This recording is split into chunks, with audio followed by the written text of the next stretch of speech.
So today I'm going to be unboxing a 2016 15-inch MacBook Pro that has an unknown amount of water damage. This is definitely a risky buy, so let's see how it goes.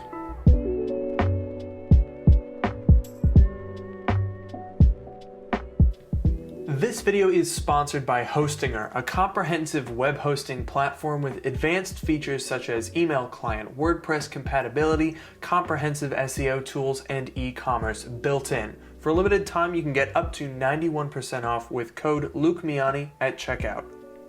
So let's start this video off by taking a look at the actual eBay listing that I purchased. So here it is. As you can see, 15-inch MacBook Pro, late 2016, liquid contact, sold as is. In the condition here, we have 4 parts are not working. A-grade liquid damage sticky keys item is in excellent condition. That is literally all the information we have. Now, if we look at the pictures, obviously you can see that it's not liquid damage to the point where it's not powering on. There's tons of listings like that. Those can be a can of worms if you don't know what you're getting into. But with this picture, it looks like the computer is turning on. It looks like it's in pretty acceptable condition, although we're not close enough to actually really see what's going on. But there's no visible problems with this computer. Obviously, there's something wrong with it, otherwise it wouldn't be this inexpensive compared to comparable models like this. If we scroll down, this MacBook Pro is being sold by iMac, which is a reputable seller. I can't remember if I've bought from them in the past. They are a larger Apple reseller, but they actually have pretty decent prices. Obviously, with any large company that resells Apple products, you are going to pay somewhat of a premium. Now, the other thing that you will often get with these sellers, and I've bought from one before called Power On, which you guys may have seen, they oftentimes have a secondary eBay store that's meant to sell computers that aren't really ready for resale. This one, however, if we take a look, we have a 2.9 gigahertz i7, 1 terabyte SSD. You can see down here it's got the 4 gigabyte Radeon Pro 460. So this is pretty loaded out. That's the build-to-order processor, upgraded SSD, and the upgraded graphics. However, we do have this note over here. Major functional issues, sold as is for parts, liquid damage, sticky keys. Now that last part is where this whole thing gets very interesting. Liquid damage, sticky keys. Those are two very different things that are being bundled together. Now, ordinarily, I would advise you to stay away from stuff like that. If the issue is ambiguous, it's probably not worth the chance that it ends up being something major and very expensive. $730, which is how much I paid for this, is not a lot when compared to other 2016 MacBook Pros in working condition. But if this is severely liquid damaged, then it's the worst deal I've ever gotten. However, as you all know, I'm an idiot, so I had to find out. Well, that was a very simple unboxing experience. Ooh, interesting. This packing list has a little thing, a little check mark that says power on, and that is not checked. So that's comforting. It is definitely in good condition. There are a few little spots of bother, especially around the edges, and honestly, I can't really blame anyone for that because this whole design of MacBook Pro, especially the space gray ones, the edges scratch really easily, so that's nothing to be concerned about. Okay, well, it's booting up. So let's go ahead and set this computer up. Okay, so here comes the moment of truth. I'm gonna try the keyboard. Ooh, wow. Holy moly. This keyboard is the most stuck keyboard I have ever used. The question is, are they calling the sticky keys a result of liquid damage? Or are they calling this liquid damage because there's a tripped sensor on the inside? Let's go ahead and double check the specs here, make sure everything looks good.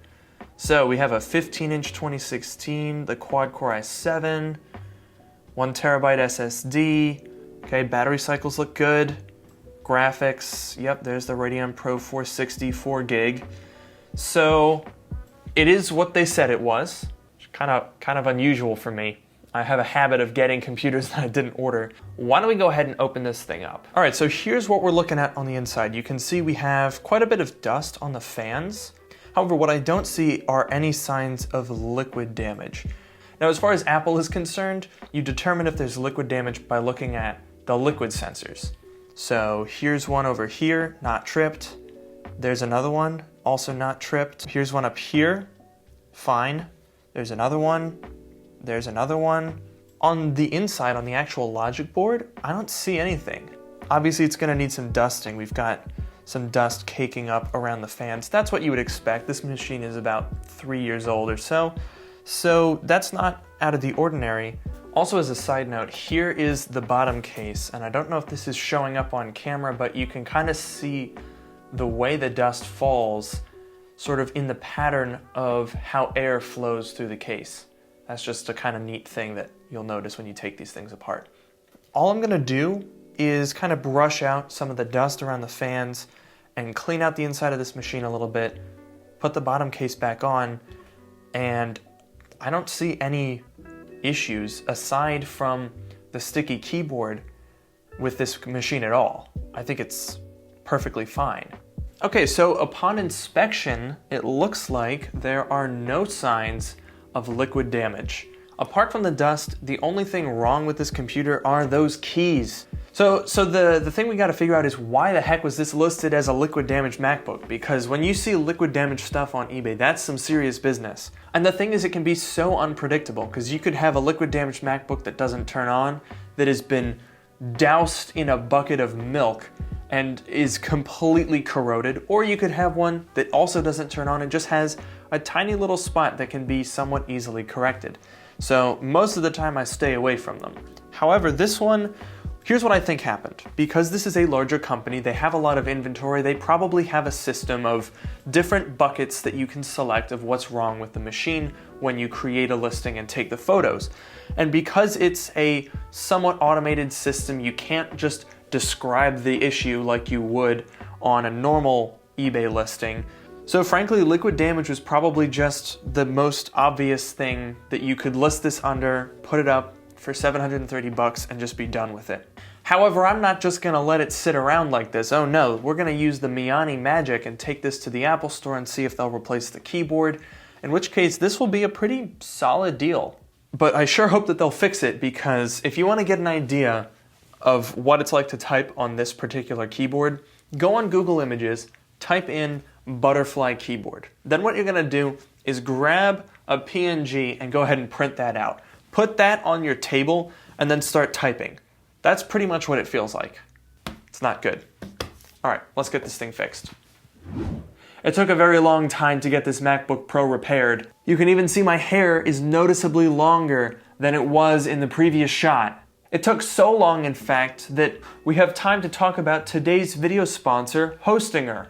Hostinger is a one-stop shop for web hosting. You can purchase and configure your domain, take advantage of WordPress compatibility to create a beautiful website, set up e-commerce functions, an email client, and then manage your site with the built-in SEO tools. For a limited time, they're offering up to 91% off for you guys, and you can take advantage of that deal by heading over to the link in the description below, hostinger.com/LukeMiani. So now let's talk about the mystery liquid damaged MacBook Pro. Here it is, all repaired. I took it to the Apple Store. They said, obviously, as they do, if they find any water damage, they can re-quote you for a repair, charge you for a logic board replacement. It's a whole mess that I didn't want to deal with, but I'm pleased to report they didn't find any liquid damage in the computer. The repair was completely free, and it passed all of the diagnostics that they performed to make sure the device is working. There is nothing wrong with this computer at all. So that may all be very impressive, but I'll tell you what's not impressive. The amount of time it took them to repair this computer.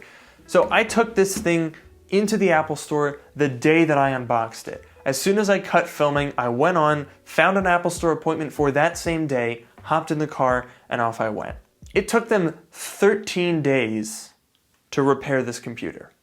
So basically what happened is I dropped this computer off and it sat in a pile waiting in line for 12 days and then they repaired it and called me in. To contrast that, when they used to send it out, you would take it in on a Monday, they'd mail it out that night, it would get repaired on Tuesday, and it would get mailed back to you Wednesday or maybe Thursday. It was that fast. So what they've done in effect is taken what was a 3-day process and made it into a 13-day process in the name of making it quicker.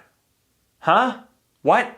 So before we get into discussing the value of this, I want to address something, and that's for whatever reason people think that I fake these videos. I don't know why. Here's the serial number from the eBay listing, here's the serial number from the repair slip, and here's the serial number of the computer that you see in front of you. So hopefully that's enough proof for you, I guess. I don't know.